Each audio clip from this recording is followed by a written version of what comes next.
हे योगियों के परम गुरु, मैं आपसे पूछता हूं, आप बताओ कि जीव के कल्याण का हेतु क्या है? एक मरने वाले प्राणी को क्या करना चाहिए? जब पूछा तब सुखदेव जी ने सुनाया, अतः पृच्छामि संसिद्धिम योगिनाम परमं गुरुम पुरुषस्येह यत्कार्यं म्रियमाणस्य सर्वथा। तो शौनक जी ने भी सूत जी से पूछा। क्या पूछा? बोले भगवान के विषय में प्रश्न किया।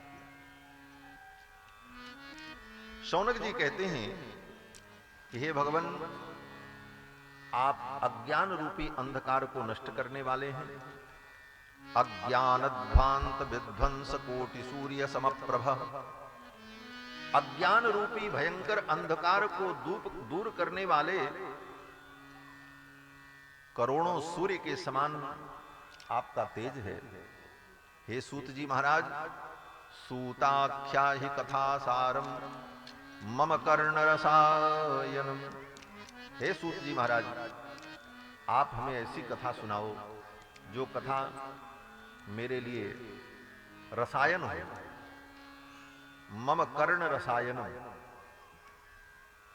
रसायन का मतलब होता है औषधि।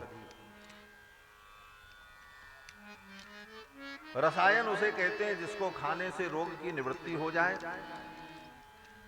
और फिर रोग आने की शंका समाप्त हो जाए और रोग से उत्पन्न जो कमजोरी है वो दूर हो जाए। इसीलिए रसायन सर्वोत्तम औषधि मानी जाती है। कुछ औषधि ऐसी होती है जो केवल रोग दूर करती है, लेकिन ये गारंटी नहीं है कि दोबारा ये रोग नहीं होगा। और कुछ औषधि ऐसी होती है जो रोग के कारण कमजोरी आ गई उसे दूर कर देती है। लेकिन ये रसायन जो है, रसायन किसको कहते हैं? बोले रसायन तो वो होता है जिसको खाने से रोग भी निवृत्त हो जाए, पुनः रोग उत्पन्न होने की आशंका समाप्त हो जाए और रोग जन्य जो कमजोरी है, रोग जन्य जो दुर्बलता है वो भी समाप्त हो जाए। ऐसी औषधि को क्या कहते हैं?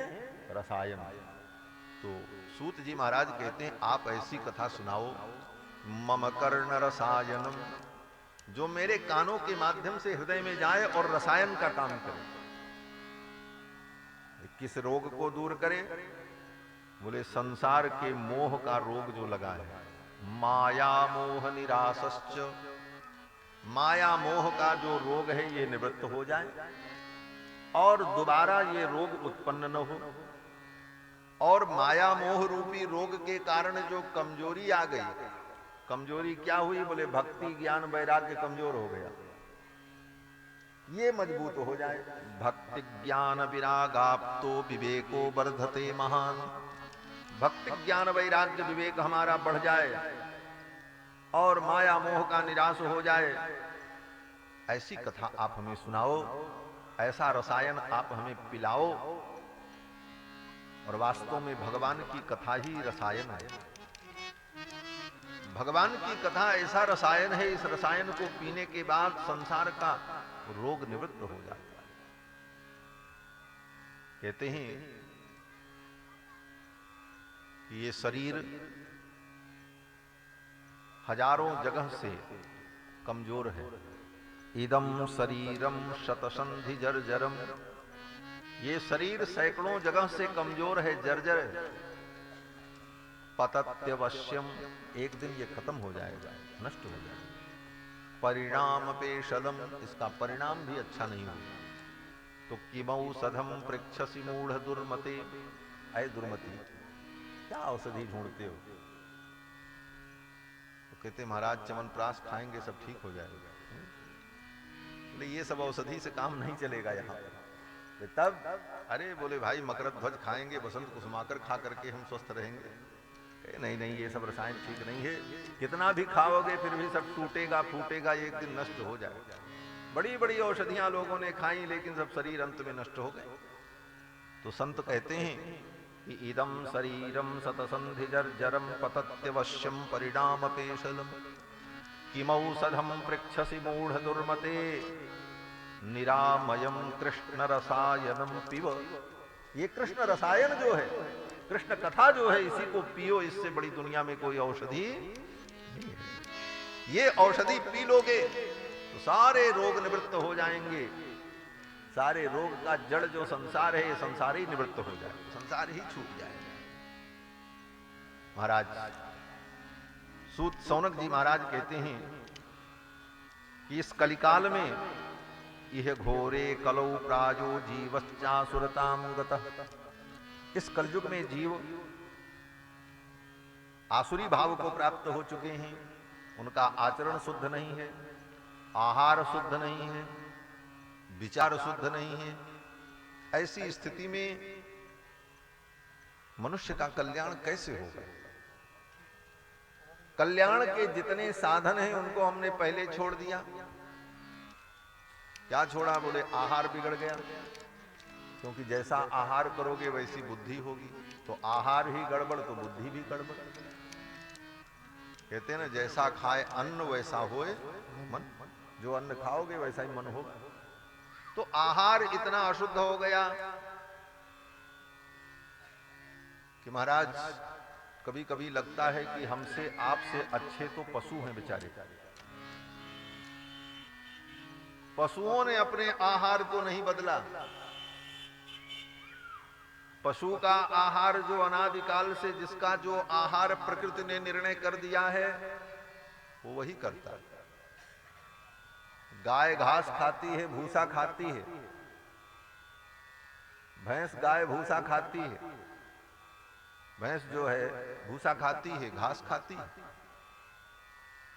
और अनादिकाल से। लेकिन उसने अपने आहार को नहीं बदला कि वो अंडा मुर्गी खाने लग जाए।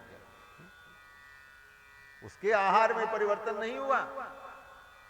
लेकिन मनुष्य ने अपने आहार को बिगाड़ लिया, कुछ भी मिले खाने को तैयार।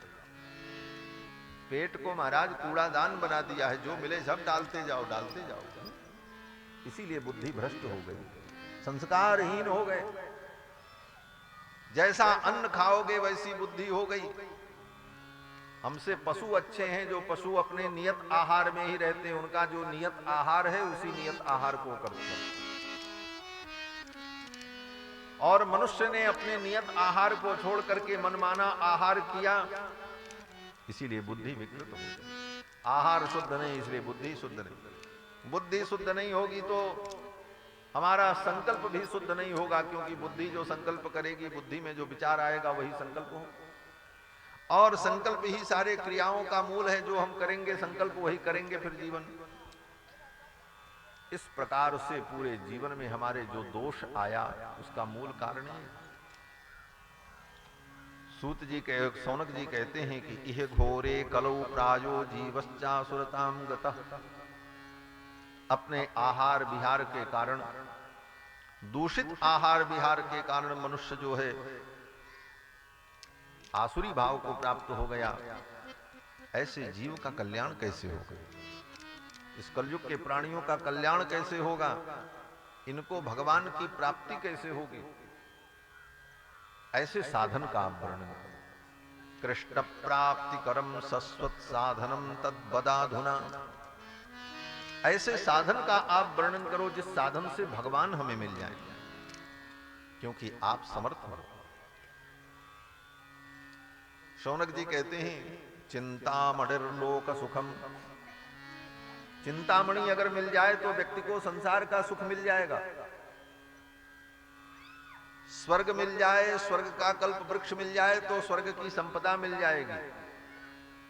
लेकिन अगर सद्गुरु मिल जाए, आचार्य मिल जाए, भगवान के परम भक्त मिल जाएं और उनकी कृपा हो जाए तो क्या होगा? बोले प्रयच्छति गुरु प्रीतो वैकुंठम योगी दुर्लभम।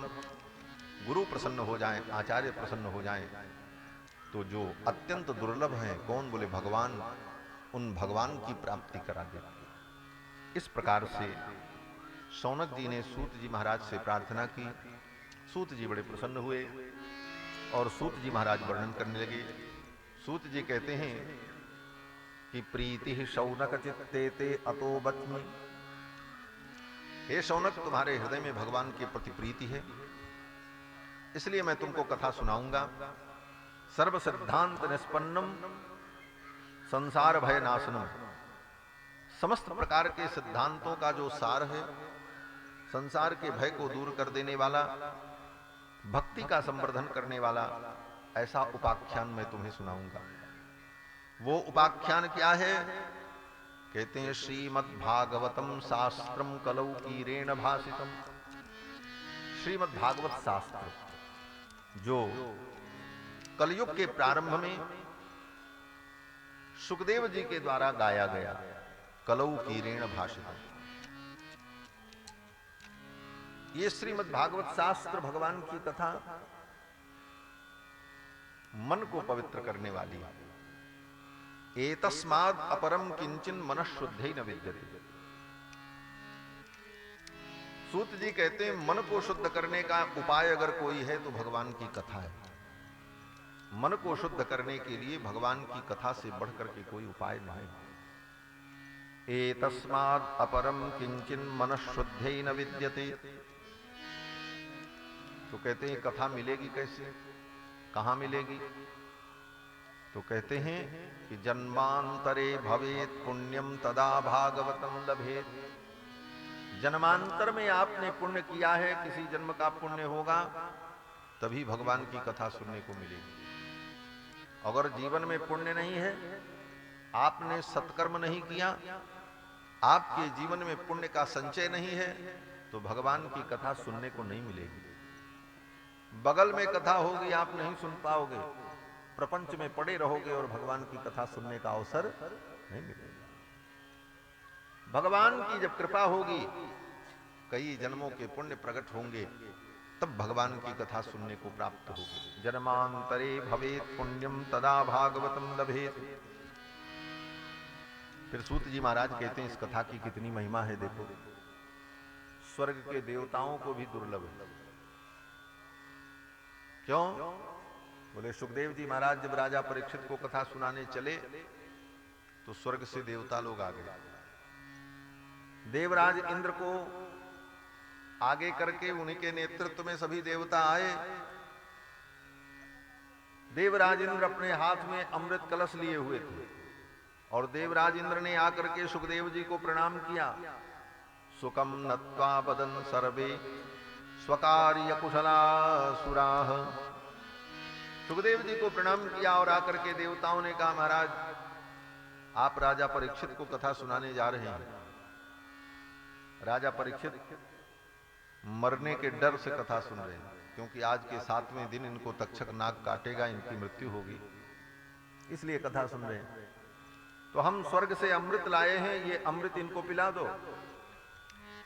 तक्षक नाग भी काटेगा तो इनकी मृत्यु नहीं होगी, क्योंकि अमृत पीने वाले व्यक्ति को मृत्यु का भय समाप्त हो जाता है।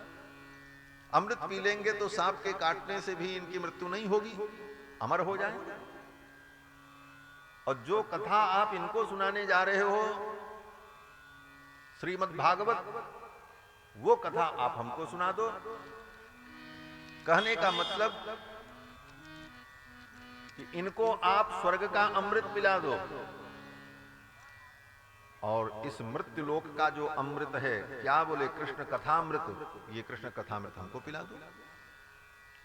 सुकम नत्वा वदन सर्वे स्वकार्य कुशलासुराः कथा सुधाम प्रयच्छस्व गृहीत्वयि वसुधामिमाम्।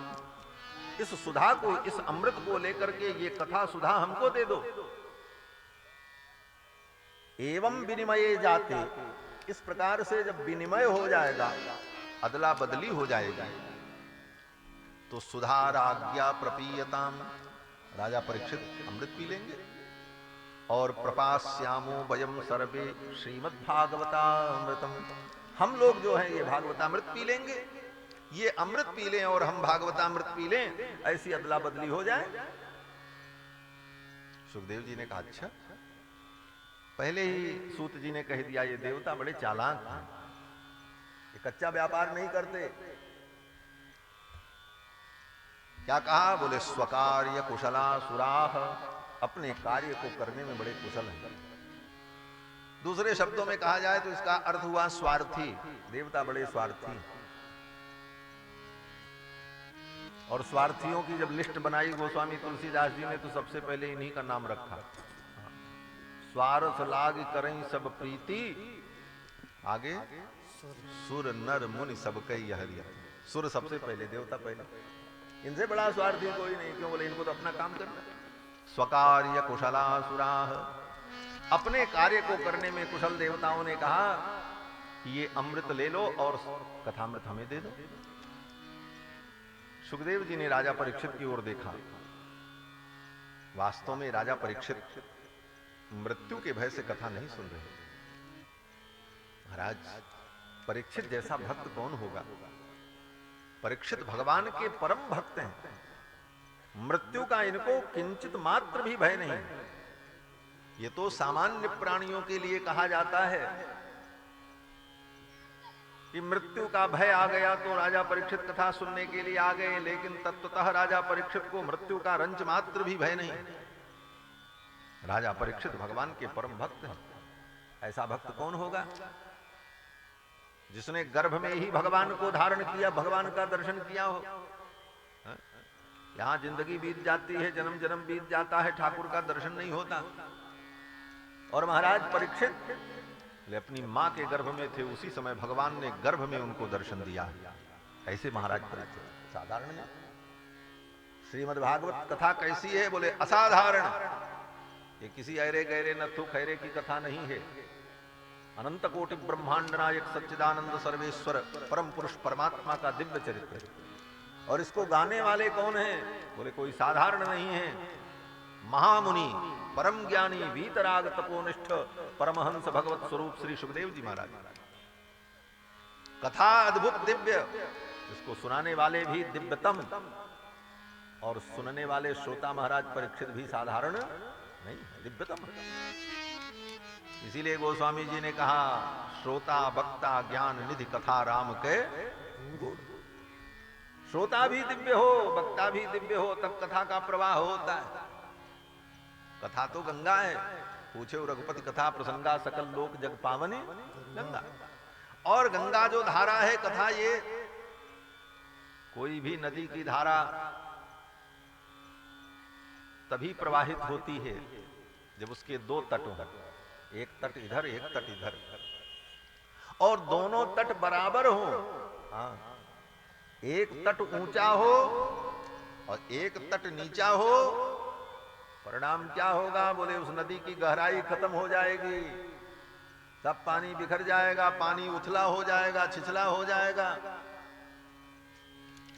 लेकिन दोनों तट समान हो तब उस नदी की गहराई गंभीर हो, प्रवाह दिव्य होगा, उस प्रवाह को कोई रोक नहीं सकता। उसी प्रकार वक्ता और श्रोता ये कथा रूपी नदी के दो तट हैं, और दोनों जब दिव्यतम होते हैं तब उस कथा की गंभीरता होगी, तब उस कथा में गंभीरता आएगी, तब उस कथा में डूबने का आनंद होगा, तब वो कथा दिव्य रूप से प्रवाहित होगी। अब पता लगा कि वक्ता जो है बड़े ज्ञानी हो और श्रोता पता लगा श्रोता ऐसे हो कि भैंस के आगे बीन बजावे भैंस बैठ पगुराए, तो क्या मतलब हो? तो महाराज परीक्षित ऐसे श्रोता नहीं, परीक्षित परम ज्ञानी। गर्भ में ही भगवान ने इनको दर्शन दिया। अश्वत्थामा के ब्रह्मास्त्र से जब महाराज परीक्षित मर गए थे, क्योंकि ब्रह्मास्त्र अमोघ है, अश्वत्थामा ने ब्रह्मास्त्र के द्वारा उत्तरा के गर्भ को नष्ट कर दिया था। उत्तरा व्याकुल हो गई और उत्तरा रोने लगी, दौड़ पड़ी भगवान की ओर। पाहि पाहि महायोगिन देव देव जगतपते, हे जगतपति पाहि माम, मुझे बचा लो। भगवान ने देखा, कृष्णचंद्र ने, अरे ये उत्तरा को क्या हो गया? अभिमन्यु की पत्नी उत्तरा। भगवान को समझने में देर नहीं लगी। उत्तरा ने कहा महाराज मेरे गर्भ को बचा लो। कामम दहतु माम नाथ मामे गर्भो निपात्यताम, ये ब्रह्मास्त्र मुझे मार दे, मैं मरने को तैयार हूं, लेकिन मेरा ये गर्भ नष्ट न हो, इसको बचा लो। भगवान ने कहा तुम मर जाओगी, तुम्हारा ये गर्भ ही बच जाएगा तो क्या मिलेगा? तुम तो मर जाओगी। तुम्हारा जीवन रहेगा तो तुम मेरा भजन करोगी, तुम स्वयं मरना चाहती हो और गर्भ को बचाना चाहती हो? उत्तरा ने यही कहा, मामे गर्भो निपात्यताम, मेरा गर्भ नष्ट न हो। कामम दहतु माम नाथ, मैं मर जाऊं मुझे स्वीकार। भगवान ने कहा, यह जीवन बड़ा दुर्लभ है। ये जीवन रहेगा तो तुम भजन करोगी, साधना करोगी, लेकिन तुम मरने को तैयार हो। गर्भ से इतना प्रेम क्यों है तुमको? उत्तरा ने कहा, महाराज जीवन रहेगा मैं भजन आपका करूंगी, लेकिन जिस आराध्य का मैं भजन करूं, जिस आराध्य की मैं भक्ति करूं, उस आराध्य का ही चरित्र कलंकित हो जाए, फिर तो मेरी आराधना का कोई फल नहीं। भगवान ने कहा, क्यों? उत्तरा ने कहा, प्रभु आप मेरे आराध्य हैं, मेरे पूज्य हैं। मैं आपकी भक्ति करूं, लेकिन आपका ही जीवन कलंकित हो जाए तो मेरी भक्ति तो व्यर्थ हो जाएगी। भगवान ने कहा, मेरा चरित्र, मेरा जीवन कलंकित कैसे होगा? उत्तरा ने कहा, महाराज अगर ये गर्भ नष्ट हो जाएगा तो आपको कलंक हो जाएगा। सारी दुनिया यही कहेगी, जिस पांडव वंश की रक्षा का संकल्प लिया था गोविंद ने, वो वंश इस दुनिया से सदा के लिए समाप्त हो गया। परमात्मा कृष्ण भी इस वंश की रक्षा नहीं कर पाए, ये कलंक आपको होगा, और मेरे आराध्य को कलंक हो ये मैं नहीं चाहती। मेरा आराध्य निष्कलंक हो, मैं ये चाहती हूं। मुझे पुत्र से मोह नहीं है, पुत्र मर जाए, संसार छूट जाए, मुझे संसार की चिंता नहीं, मुझे चिंता तो आपकी। उत्तरा ने कहा, हे प्रभु आपको कलंक होगा, मुझे इस बात की चिंता है, इसलिए इस गर्भ को आप बचा लो।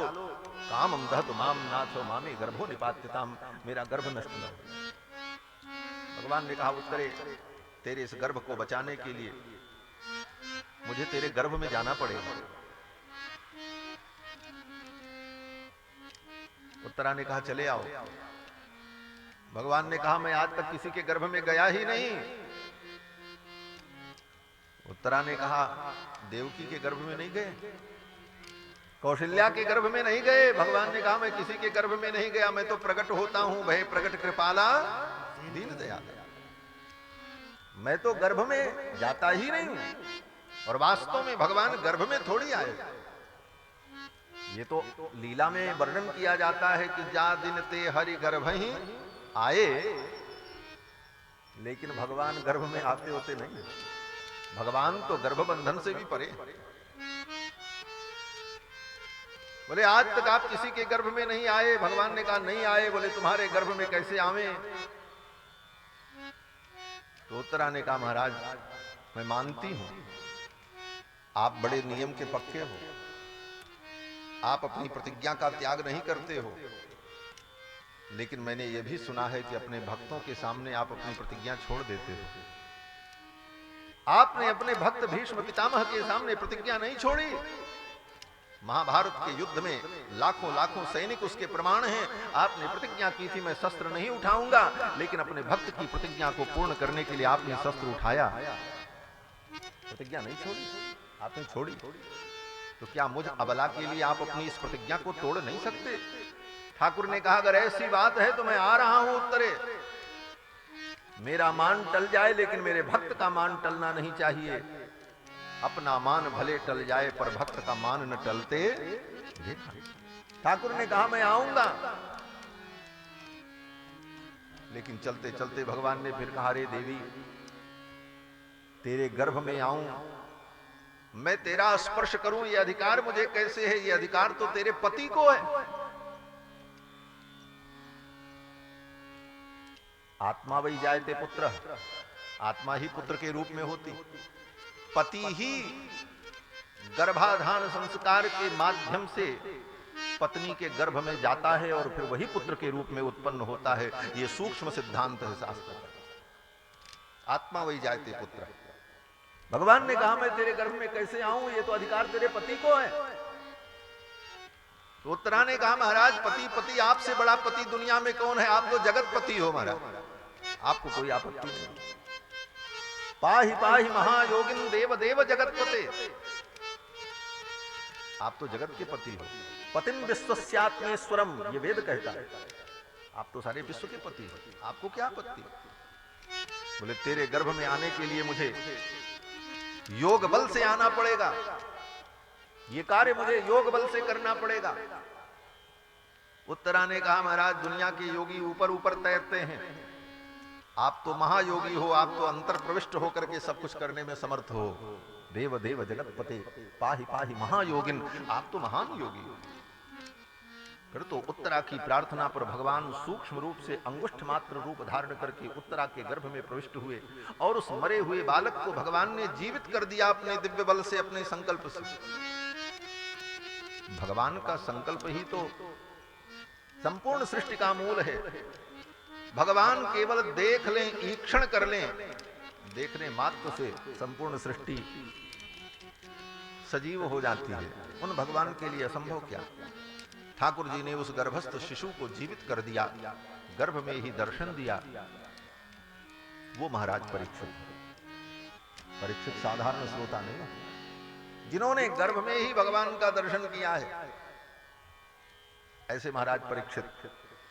और ऐसे पवित्र कुल में परीक्षित उत्पन्न है। परीक्षित का कुल कितना पवित्र है, इनके कुल में कितने महान महान भक्त हुए। इनके पिता महाराज कौन? बोले अभिमन्यु, जिनको स्वयं भगवान कृष्ण ने लालन पालन किया और शिक्षा दी। भगवान कृष्ण के शिष्य हैं अभिमन्यु, जिनको समस्त विद्याएं भगवान ने सिखाई। और अभिमन्यु कौन है? बोले भगवान के सगे भांजे, बहन के बेटे अभिमन्यु। और उन अभिमन्यु के पुत्र महाराज परीक्षित। भगवान से केवल भक्ति का संबंध नहीं है, पारिवारिक संबंध है। और परीक्षित की मां परम भक्ता, इनकी दादी सुभद्रा भगवान की परम भक्ता। दूसरी दादी कौन? बोले द्रौपदी, बोले परम भक्ता। परदादी बोले कौन? बोले कुंती, बोले परम भक्ता। इनके पितामह वे साक्षात धर्म स्वरूप धर्मराज युधिष्ठिर, अर्जुन भगवान के आत्म सखा। इनके पुरखा, बोले पुरखा कौन? बोले भीष्म पितामह, जो परम भागवत।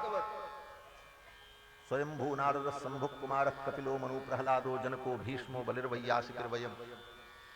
ऐसे महान भक्तों का कुल, ऐसे कुल में अवतरित है महाराज परीक्षित। तो परीक्षित भगवान की साधारण भक्त नहीं, असाधारण। मृत्यु के भय से कथा नहीं सुन रहे हैं, ये तो अनुराग से प्रेम से युक्त होकर भगवान के चरित्र को श्रवण करने बैठे हैं। देवताओं ने कहा कि अमृत ले लो और ये कथामृत हमें दे दो। सुखदेव जी ने राजा परीक्षित की ओर देखा, परीक्षित जी ने समझ लिया और परीक्षित जी ने कहा नहीं, मुझे अमृत नहीं चाहिए, मैं तो कथामृत का पान करूंगा। क्यों? बोले क्वा सुधा क्वा कथा लोके, कहां ये अमृत और कहां भगवान की कथा, कोई तुलना है?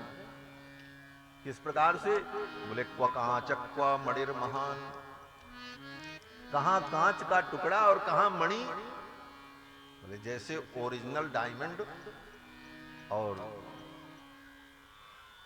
नकली डायमंड, कितना अंतर होगा। जो आजकल एक शीशे का कंकर आता, लोग कहते हैं क्या? बोले अमेरिकन डायमंड है, नकली वाला। और कहां हीरा, जमीन आसमान का अंतर। क्वा कांचा हो क्वा मणिर महान, कहां महान मणि और कहां कांच, कहां भगवान की कथा, कहां स्वर्ग का अमृत, कोई तुलना है? ब्रह्मरातो विचार्यैवं तदा देवान् जहासः। ब्रह्मरात, ब्रह्मरात ये कौन है? बोले ब्रह्मरात परीक्षित, इन्हीं का नाम विष्णुरात भी। विष्णुरात का मतलब राति रक्षति, भगवान विष्णु ने जिनकी रक्षा की गर्भ में, इसलिए इनका नाम विष्णुरात है। महाराज परीक्षित हंसने लगे, अरे कहां भगवान की कथा और कहां ये तुच्छ अमृत, हमको तो भगवान की कथामृत का पान करना है, मुझे अमृत नहीं लेना है। सुखदेव जी समझ गए ये देवता बड़े चालाक हैं,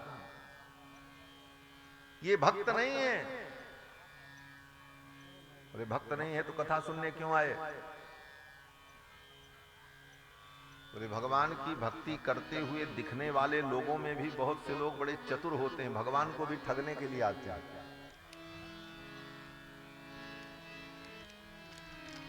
बोले थोड़ी भगवान की भक्ति कर ले, थोड़ी पूजा कर ले, कुछ भगवान को फूल पत्ती चढ़ा दें तो हमारा काम बन जाए। उनको उद्देश्य अपना काम बनाना है, उनको भगवान से प्रेम नहीं।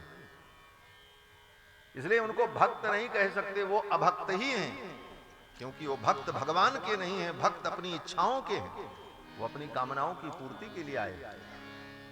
इसीलिए यहां पर उनको देवताओं को अभक्त कहा। अभक्तास्ताश्च विज्ञाय, उन देवताओं को सुखदेव जी ने अभक्त समझा, ये भक्त नहीं है। अभक्तास्ताश्च विज्ञाय न ददौ स कथामृतम, इसलिए उन देवताओं को सुखदेव जी ने कथा नहीं सुनाई। सुखदेव जी ने कहा ये भक्त नहीं है, ये कथा सुनने के अधिकारी नहीं। कथा सुनाओ, लेकिन किसको सुनाओ? बोले जो भक्त हो उसको सुनाओ। अभक्त को कथा सुनाओगे कोई लाभ नहीं होगा, वो उस रस को समझ नहीं सकते। इसलिए सुखदेव जी महाराज ने कहा ये देवता चले जाएं तब हम कथा सुनाएंगे, ये अवांछनीय तत्व लोग यहां से जाएं तब हम कथा सुनाएं। और देवता लोग चले गए। कहते हैं श्रीमद्भागवती वार्ता सुराणामपि दुर्लभा, ये श्रीमद् भागवत की जो वार्ता है ये देवताओं को भी दुर्लभ है। अंत में देवता लोग जब निराश होकर के चले गए तो सुखदेव जी ने राजा परीक्षित को कथा सुनाई। सूत जी कहते हैं इस कथा की कितनी महिमा है कि देवता स्वर्ग का अमृत देकर के भी इसे न पा सके। इसका मतलब बोले इसकी कीमत कितनी है? इसकी कीमत कोई तौल नहीं सकता। दुनिया की सारी संपत्ति देकर के भी भगवान की कथा मिल जाए तो समझो सस्ता। स्वर्ग के देवता स्वर्ग का अमृत देना चाहते थे लेकिन उनको कथा नहीं मिली। बोले तो कथा का मूल्य क्या है? स्वर्ग का अमृत देने पर नहीं मिली तो क्या स्वर्ग दे दें, सारी संपत्ति दे दें तब मिलेगी? बोले संपत्ति से भी कथा नहीं मिलेगी। कथा तो भगवान की भक्ति से मिलेगी। हृदय में भाव हो, भक्ति हो तो कथा प्राप्त हो जाती है, अन्यथा अनंत अनंत संपत्ति देकर के भी भगवान की कथा को प्राप्त नहीं किया जा सकता। इसका मूल्य क्या है? बोले लौल्यमेव मूल्यम। आचार्यों ने कहा लौल्य माने लोलुपता। भगवान की कथा के प्रति जो लोलुपता है, जो लालच है, जो लालसा है, वो लालसा ही वास्तविक मूल्य है और कोई मूल्य नहीं। वो अगर लालसा जीवन में है तो कथा मिल जाएगी, और लालसा नहीं है तो फिर कथा को कोई खरीद नहीं सकता। ये खरीदने वाली वस्तु ही नहीं। देवता लोग विदा हो गए।